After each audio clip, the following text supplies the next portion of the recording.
शहराची खबरबात या बातमीपत्राचे प्रायोजक आहेत Mac care super speciality hospital Ahmednagar. Congratulations वहिनी, बाळ झाल्याबद्दल। पण मी ऐकलंय डिलिव्हरी फार क्रिटिकल होती। आता ठीक आहे ना सगळं? अगं होता थोडा प्रॉब्लेम, पण स्त्रियांच्या आरोग्याची संपूर्ण काळजी घेणारं मातृसेवा होतं ना साथीला। सगळं सुरळीत झालं। किशोर वयापासून ते रजोनिवृत्तीपर्यंत स्त्रीच्या आरोग्याची संपूर्ण काळजी घेणारं अहमदनगर मधील पहिलं स्त्री रुग्णालय Matruseva women's hospital obstetric ICU। किशोरवयीन आणि विवाहपूर्व समुपदेशन, गरोदर माता तपासणी आणि प्रसूती, पहिल्या सिझेरियन नंतर नॉर्मल डिलिव्हरीची सोय। मातृसेवा विमेन्स हॉस्पिटल, सक्कर चौक, नवीन टिळक रोड, अहमदनगर। फोन 9850 20 0017।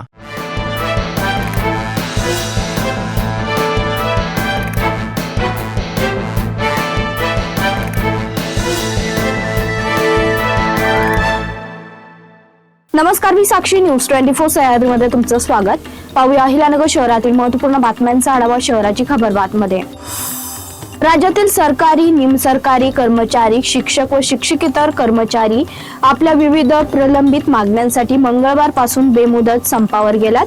अहिल्यानगर जिल्हा राज्य सरकारी, निमसरकारी कर्मचारी, मुख्याध्यापक व शिक्षक संघटना समन्वय समितीच्या वतीने जिल्हाधिकारी कार्यालयासमोर धरणे आंदोलन करत शासनाच्या कराराविरोधी घोषणाचा तीव्र निषेध नोंदवला। कर्जुने खारे येथे ग्रामसेविका तसेच अहिल्यानगर पंचायत समिती कार्यालयातील ग्रामीण गृहनिर्माण अभियंता यांच्यावर प्रधानमंत्री आवास योजनेचा टप्पा 2 मंजुरीसाठी लाच मागितल्याच्या आरोपावरून गुन्हा दाखल करण्यात आलाय। ग्रामसेविका पुष्पा डेरे व अभियंता गौतम सूर्यवंशी अशी त्यांची नावे असून सूर्यवंशी याला 10,000 रुपये स्वीकारताना लाचलुचपत प्रतिबंधक विभागाच्या पथकाने रंगेहात पकडलाय। महिला पोलीस निरीक्षक छाया देवरे यांच्या फिर्यादीवरून दोघांविरुद्ध MIDC पोलीस ठाण्यात गुन्हा दाखल करण्यात आलाय।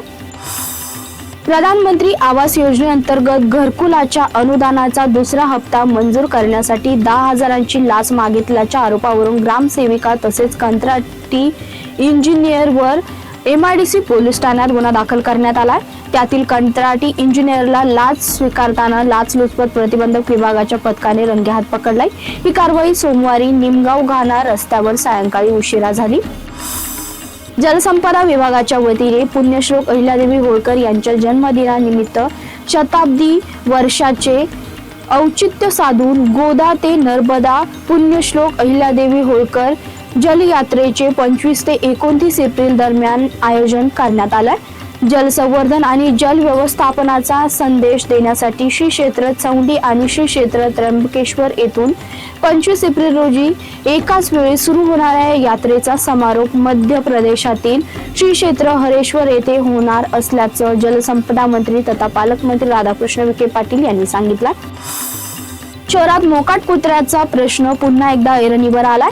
श्वानाचा हल्ला तसेच चावा घेतल्याचा प्रकार वाढला आहे, त्यामुळे नागरिकांमध्ये दहशतीचं वातावरण निर्माण झालंय।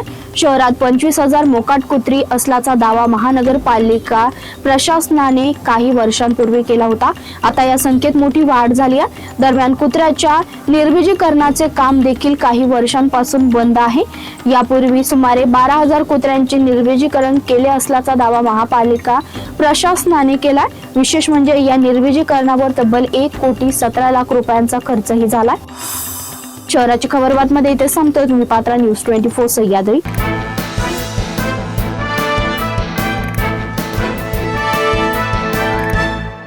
शहराची खबरबात या बातमीपत्राचे प्रायोजक होते Mac care super speciality hospital Ahmednagar.